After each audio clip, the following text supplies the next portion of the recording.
When Nigeria stood on the edge of breaking apart in 1966, one man found himself suddenly thrust into leadership.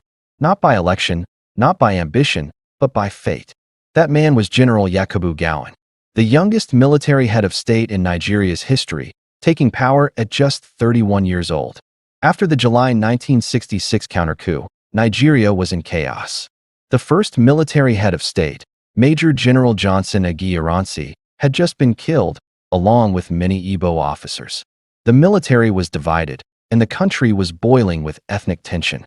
At that fragile moment, Lieutenant Colonel Yakubu Gowon, a young officer from Plateau State, was chosen as a neutral leader, someone who could calm the storm and restore unity. Gowon was seen as moderate, peaceful, and humble. He wasn't a politician. He was simply a soldier who loved his country. But peace didn't last long.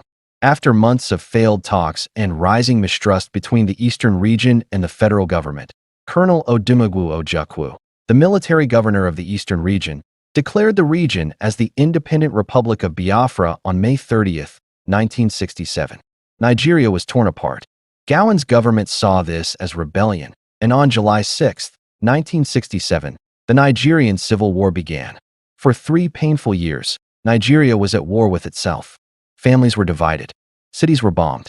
Millions of innocent people suffered, especially in the east, where hunger and famine claimed many lives.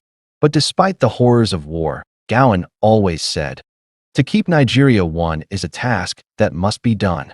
To him, the war wasn't about conquest. It was about unity. Finally, on January 15, 1970, the war came to an end. Biafran forces surrendered. But Gowon did something remarkable, something that shaped Nigeria's post-war identity. He declared a policy of no victor, no vanquished. There would be no revenge, no trials, no executions.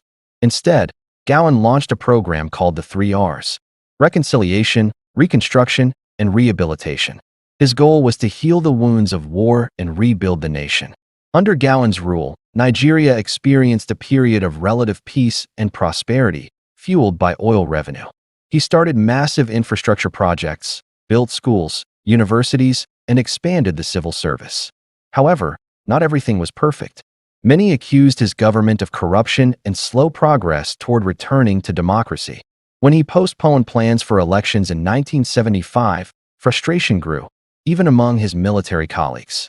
On July 29, 1975, while attending an Organization of African Unity, OAU, meeting in Uganda, General Murtala Muhammad overthrew Gowon in a bloodless coup. Gowon heard the news on the radio. He quietly went into exile in the United Kingdom without fighting back.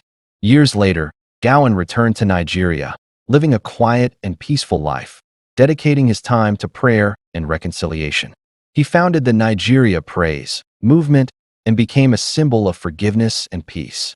Today, history remembers General Yakubu Gowon as the man who led Nigeria through its darkest chapter, the Civil War, and yet ended it with compassion instead of vengeance.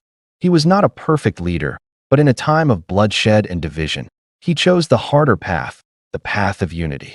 If you enjoyed this story of General Yakubu Gowon and the struggle to keep Nigeria one, don't forget to like, subscribe, and turn on the notification bell for more powerful stories from Nigerian history. Because to understand where we're going, we must first understand where we came from.